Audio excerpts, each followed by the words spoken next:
Los faros o el origen de los faros a nivel nacional, ¿no? Pues, se crea a partir del primer Plan General de Alumbrado Marítimo, en 1847, donde se crea principalmente porque había una serie de quejas a nivel internacional, principalmente de las potencias europeas del momento, Francia, Inglaterra, donde se quejaban constantemente de la falta de iluminación que tenían las costas de España. Entonces, pues bueno, en 1847 se elabora una orden, una norma, y entonces pues empiezan a crearse faros, ¿no?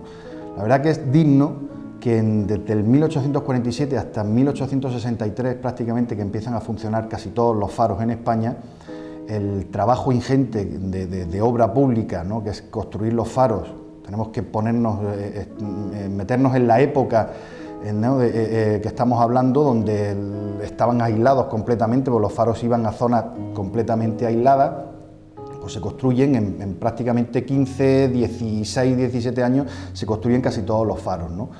Se inauguran, por lo menos en la zona de Almería, casi todos el 31 de diciembre de 1863. De hecho, el faro de Roquetas va a cumplir el próximo 31 de diciembre sus 150 años, el faro de Cabo de Gata, el faro de Mesa Roldán, y el faro del Sabinal no llega a cumplirlo, puesto que el primero que se construyó pues, a unos 400, 300 metros de donde está actualmente, este faro, se lo comió la mar, una regresión de la playa, y el faro tienen que desmontarlo y ubicarlo aquí, en su zona actual, ¿no?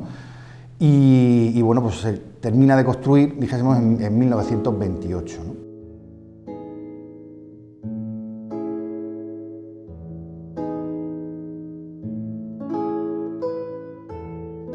Pasó lo mismo con el faro de Adra.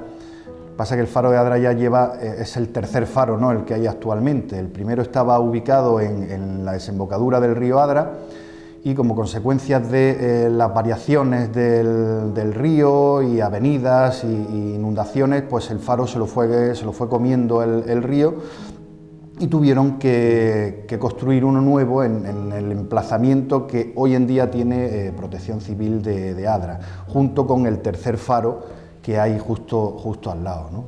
Si el faro de Adra se inauguró sobre 1880 y algo, pues el faro nuevo pues, se edificó pues, unos cuantos años después, y estuvo en funcionamiento hasta 1980 y casi 1990 prácticamente, en que se construye una nueva torre, debido fundamentalmente a que ya el faro deja de ser inútil por la construcción, ¿no?, por la invasión urbana, ¿no?, que rodea al faro y que impide que tenga una utilidad para el marino la luz, ¿no? Entonces se crea una torre mucho más alta, ¿no? Esa utilidad o esa invasión urbana, ¿no?, sobre los faros, que en un principio, cuando se construyeron, casi todos estaban aislados, como comenté anteriormente, pues le ocurre igual al de Roquetas, ¿no?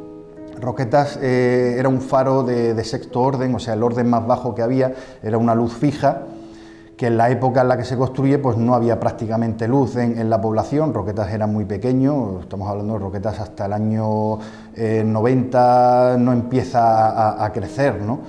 Y entonces en 1945 pues se establece que ya no tiene uso ninguno, puesto que se ha construido el puerto, y se utiliza la baliza o la luz de entrada al puerto como un punto de recalada, ¿no?, para los usuarios del puerto. En este caso principalmente eran los marinos, ¿no? Entonces ya a partir de 1945 es cuando deja de utilizarse el faro de Roquetas.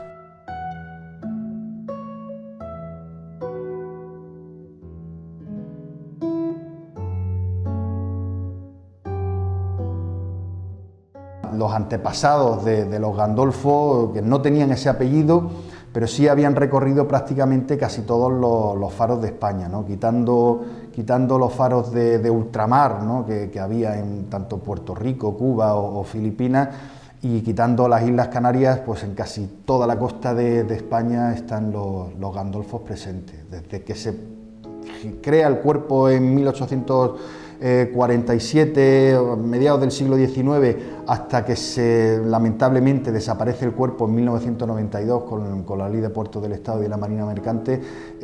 Ha habido un Gandolfo, un antepasado suyo en el cuerpo. Agustín Íñiguez, origen de la estirpe, servirá desde 1858 en faros del Cantábrico y del Mediterráneo. En Punta de la Baña, Agustín, primer torrero, tendrá a sus órdenes al almeriense de Dalías Eustaquio Fernández, quien más tarde pasará a ser su yerno al casarse con su hija Lucía Íñiguez. Mi tatarabuelo Eustaquio Fernández Martín había estado haciendo prácticas aquí en el faro del Sabinal y su intención había estado en el faro de La Baña, en el faro de Santa Pola, la isla de Tabarca, Cabrera, había estado también en Islas Columbretes, y él quería volver a sus raíces, que las tenía en Dalías. Y entonces consigue, con la edad que ya tenía, el tiempo que llevaba de técnico en el cuerpo de faros como torrero, consigue venirse a un faro de descanso que es el faro de Roquetas de Mar, y está en ese faro desde 1904 hasta 1916, que se jubila, ¿no? Pues con 70 años.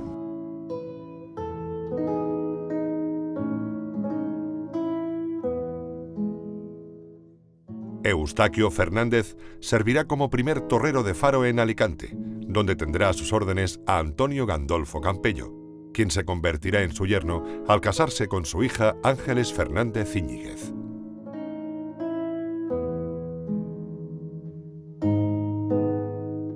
Antonio Gandolfo Campello servirá en faro Sabinal, tras hacerlo previamente en Cabo de Palos, Alicante, Barcelona y en el granadino faro de Sacratif.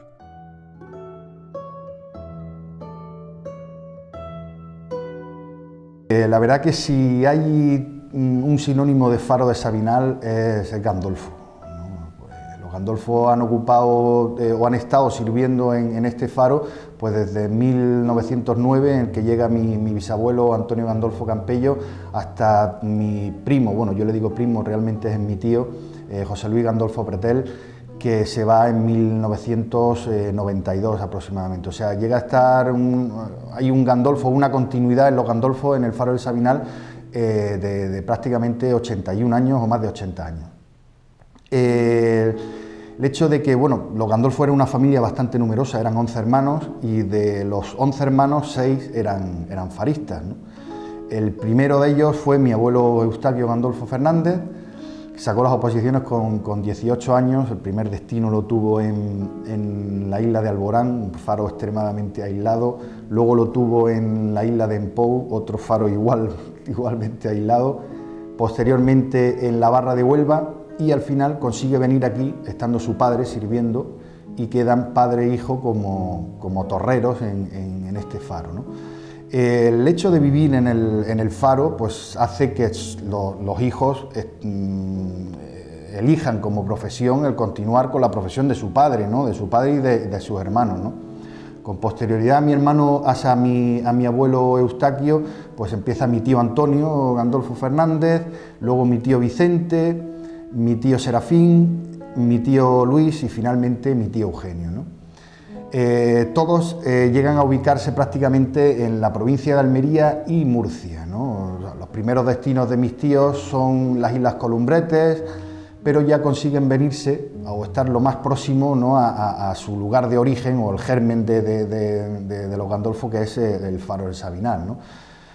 Mi abuelo ya estaba sirviendo aquí. Mi tío Antonio consigue venirse después de estar en Cabo de Gata, consigue venirse al faro del Sabinal. Con posterioridad entra mi tío Eugenio en el faro de Cabo de Gata, luego viene mi tío Serafín y mi tío Vicente, que ya estaba, aunque había pasado por diferentes faros como el de la isla de Cabrera, el de Cabo Tiñoso, consigue irse al faro de Cabo de Palos y ahí se queda, ¿no? Hasta su jubilación. Mi tío Luis estaba de suplente en la suplencia de Almería, que era un técnico, o sea, un torrero, que se encargaba de hacer las diferentes vacaciones, ¿no? de de los faristas que había y las suplencias, ¿no? Se llamaba, cuando faltaba algún farista o todavía no se había incorporado, pues se mandaba al suplente. Uno de los faros en los que suele estar él de suplente varias veces es el faro de Adra, ¿no? Pues allá en 1970 y algo aproximadamente.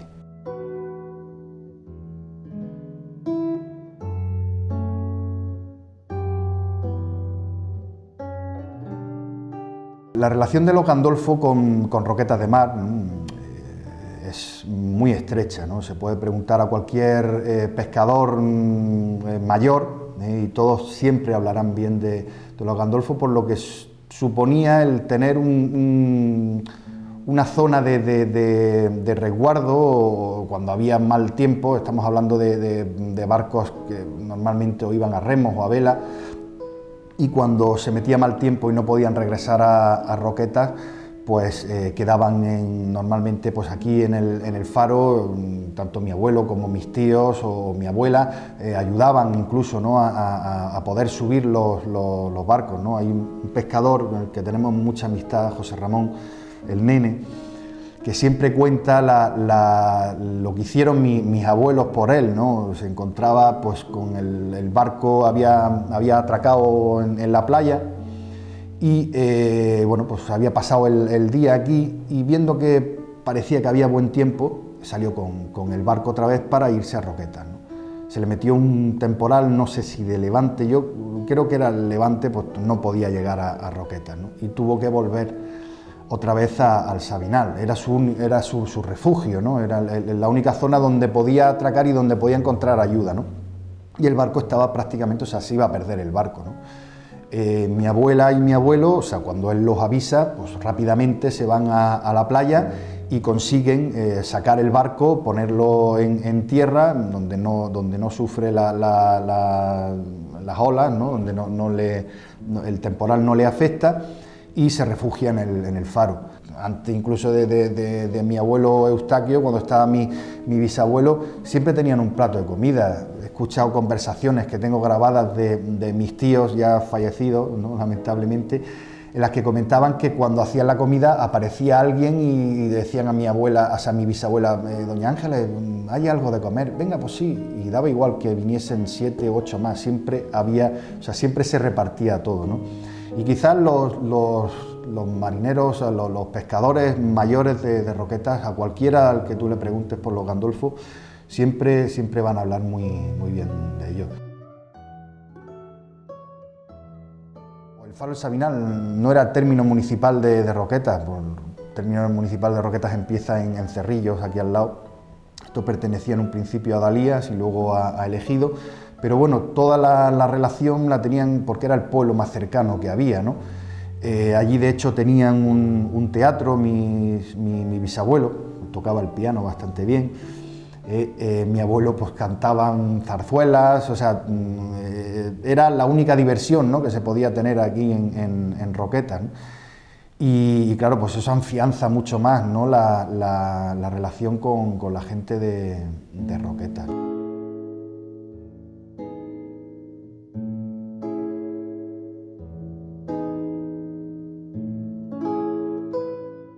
Por la situación que tienen los faros, ¿no? Están para eso, ¿no? para ayuda a la navegación y para vigilar, ¿no? el que el tráfico marítimo circulase, ¿no? Se estableciese con normalidad, pues si tuviese un punto de referencia, pues también da pie a que desde los faros pues se tuviese noticia antes que en muchos otros sitios de los accidentes marítimos que podían ocurrir, ¿no? Esta zona de costa está plagada de naufragios, ¿no? Desde épocas inmemoriales, ¿no? Quizás el primer referencia, ¿no? que tenemos de naufragio es un barco romano del segundo o tercer siglo de nuestra era, que precisamente iba cargado de ánforas y se le puso el nombre de Pecio Gandolfo, ¿no? en honor a sus descubridores, que fueron los Gandolfo, ¿no? De ahí se extrajeron muchísimas ánforas, muchas de ellas se pueden observar actualmente en el Museo de Almería. Posteriormente pues hay muchísimos naufragios, ¿no? Uno de los más curiosos que conseguí gracias a este mundo de Internet fue descubrir que la emperatriz de Austria, Sisi, la de las películas, su barco, o sea, bueno, ya en los últimos años de su vida los dedicó a navegar por todo el mundo, ¿no? Principalmente por el Mediterráneo. Y su barco no llegó a naufragar, pero bueno, embarrancó cerca de Cerrillos. Y bueno, pues gracias a que vino un barco mercante y consiguió sacar el barco de la parada que tenía, ¿no? del embarcamiento que tenía, y continuó, ¿no? Pero bueno, se podía haber quedado aquí y hubiésemos sido más famosos, ¿no? Pues podíamos haber hecho hasta incluso luego una película, ¿no? De las vicisitudes de Sisi emperatriz. De los que tenemos más constancia, más que nada también por la pesca y todo esto, pues era por ejemplo el Maglane, que se hundió, el Luisiana, que fue un transatlántico que en Culo Perro, aquí al lado de Almerimar, tocó con unas piedras y se hundió, el Sirio, el Vicente Suárez, que también embarrancó, el Astene III, del que tenemos fotografías, ¿no? Dio la vuelta en un temporal. Uno del que tenemos bastantes fotografías es el Río Mero, que era una antigua corbeta de la Segunda Guerra Mundial, ¿no? de escolta, ¿no? Durante la Segunda Guerra Mundial, que bueno, fue convertido a mercante y en el año 70 embarrancó cargado de sulfato amónico, un explosivo bastante curioso, y embarrancó en Punta Antinas, ¿no? Donde solían caer todos los barcos, ¿no? Curiosamente, un año después, con los restos del Río Mero, el Carlina, un yate precioso de madera, fue a tocar con los restos del Río Mero y se perdió. De hecho, apareció la familia, o sea, un matrimonio, una hija y varios marineros aparecieron prácticamente desnudos, ¿no? Normalmente mi abuelo o mi tío, cuando subían a la torre a apagar el faro, pues bueno, era la primera, ¿no? Empezaban a observar y vieron que el Río Mero, o sea, que el Carlina, pues había embarrancado y que aparecía gente, ¿no? Mantenían una vigilancia, ¿no? sobre el faro. Quizás esa vigilancia hizo que, por ejemplo, en la Guerra Civil Española, pues fuese ametrallado, al igual que otros faros como el faro de Adra, fuese ametrallado por el interés, ¿no? Militar que tenía, por señalización o de contacto o de aviso, ¿no? De posibles incursiones enemigas, ¿no? Fuese quien fuese. Entonces se utilizaba el faro para dar aviso a Almería, ¿no? Para que estuviesen precavidos, ¿no?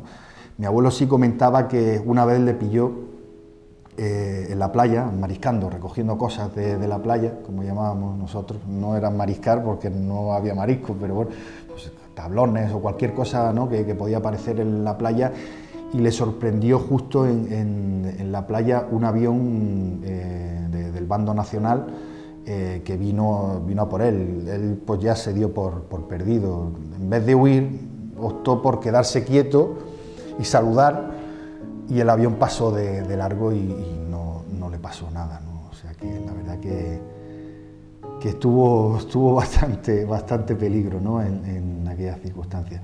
Pero que a nivel general el faro tenía una importancia, pues, tanto marítima como militar, ¿no? La Segunda Guerra Mundial, ya no por la señalización del faro o por la ayuda del faro, ¿no? Sino por lo que se observaba desde el faro, pues hubo bastantes combates, ¿no? Recuerdo a mi abuelo comentarlo, ¿no? Entre submarinos y mercantes o buques de escolta aliados con submarinos alemanes aquí cerca.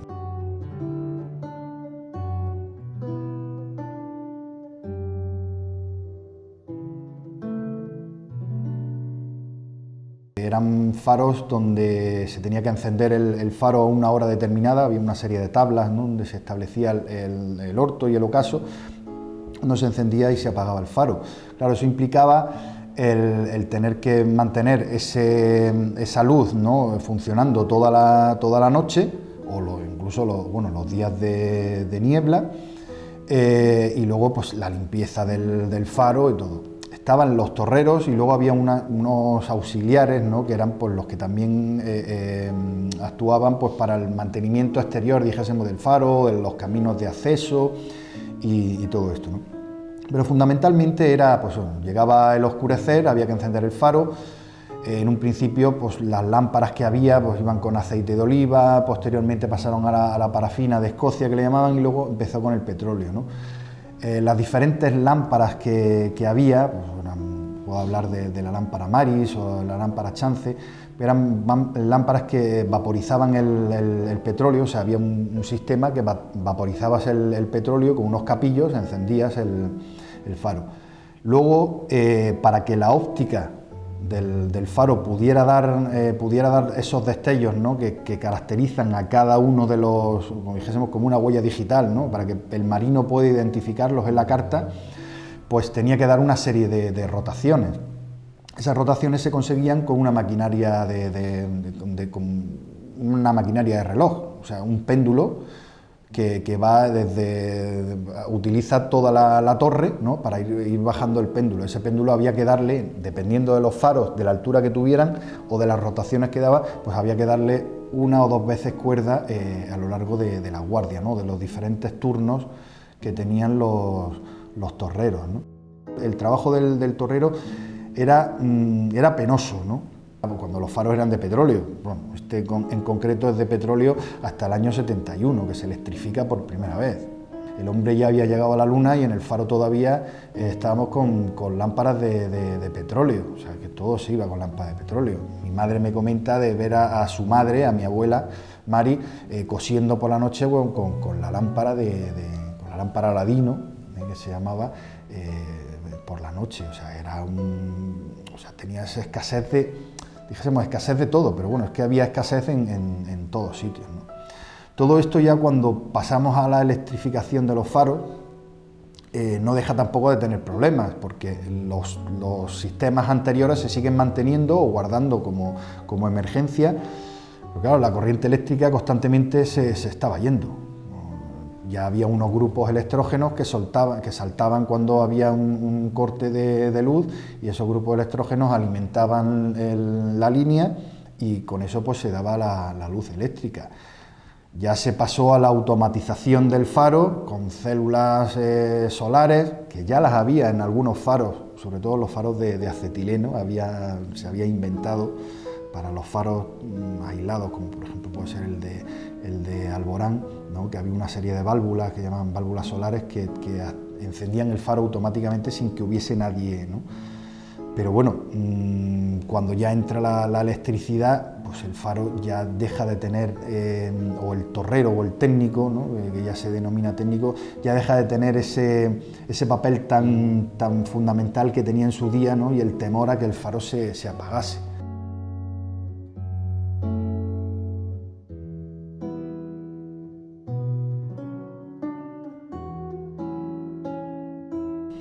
Desde que se crean los faros, hoy en día llegamos aquí y decimos, bueno, pues es que el faro del Sabinal está cerca de Roquetas, está a 15 kilómetros, a 14 kilómetros de Roquetas, pues tienes un hospital a 10 kilómetros, o sea, tienes colegios aquí en San Agustín, aquí cerca, o en Roquetas.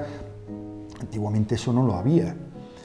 Este era un faro relativamente aislado. Tenías el cuartel del Príncipe Alfonso, un cuartel de carabineros que está pues, a 1 kilómetro aproximadamente, tenían las salinas de Cerrillos aquí al lado, pero había otros que eran terribles, ¿no? Como anécdota, puedo contar mi tío Vicente, el hermano de mi abuelo, uno de los destinos que tiene es el faro de Cabo Tiñoso, y el faro tenía, está en una peña, o sea, en una peña, sí, en una cortada, y la única superficie que hay es la ocupada por el faro. O sea, era un faro creo de primero o segundo orden, o sea, un faro bastante importante, con varios técnicos, y mi tío Vicente llama a mi abuelo, o le escribe una carta a mi abuelo y le dice: Eustaquio, o me sacas de aquí, o dejo el cuerpo de faro. Y consiguió irse, no sé si con posterioridad se fue a la isla de Cabrera o consiguió irse al faro de Cabo de Palos, pero los aislamientos eran terribles. Hay gente incluso, sobre todo con Columbretes, donde han estado mi tío Luis, mi tío Serafín, y anteriormente estuvo mi tatarabuelo Eustaquio Fernández, de gente que cuando le tocaba ese destino, que normalmente eran faros de castigo, porque nadie los solía pedir, ¿no?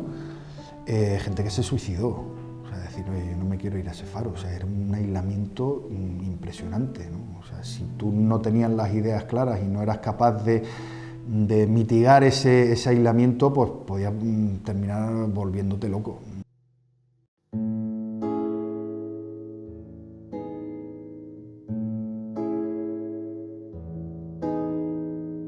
Faro de Sabinal y Gandolfo y familia y pesquera, se puede decir que es lo mismo, o sea, es lo mismo. Aquí es la diversión que había en el faro, aparte de la caza, pues había muchísimos conejos, ¿no? Había aquí, que no los dejaban coger porque las salinas de Cerrillos pues, prohibían, ¿no? que la gente cazase, ¿no? A mi abuelo, en una entrevista que le hacen en un libro que se titula Gestos almerienses, le pregunta el entrevistador, le dice, bueno, ¿ya ha probado usted, no habla de las pesqueras, ¿no? ¿Ha probado usted el mero de tal forma, el mero en pepitoria, el mero frito, el mero cazuela de mero, no sé qué? Cuando ya termina, mi abuelo, con la guasa que tenía, que le caracterizaba, le dice, mire usted, yo he probado el mero de todas las formas habidas o por haber, menos en almíbar de todas, ¿entiendes? O sea, era una forma de pasar el tiempo impresionante. En Roquetas, bello balcón al mar de la provincia de Almería, se ha celebrado el primer trofeo de pesca submarina que lleva el nombre de esta localidad. El lugar elegido para las inmersiones fue Punta Entina, un paraje donde las aguas tienen una profundidad media de 22 metros y en el cual se dieron cita los más acreditados especialistas españoles prestos a demostrar su habilidad en este arriesgado y bellísimo deporte.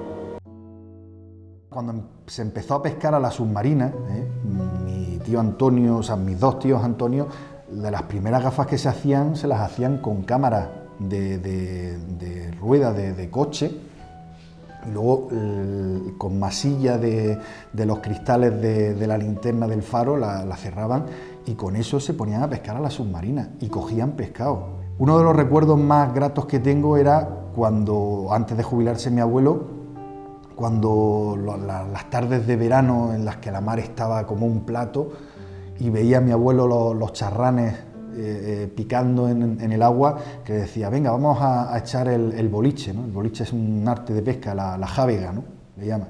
Y nos íbamos toda la familia, bueno, en el faro siempre había muchísima gente, y nos íbamos toda la familia a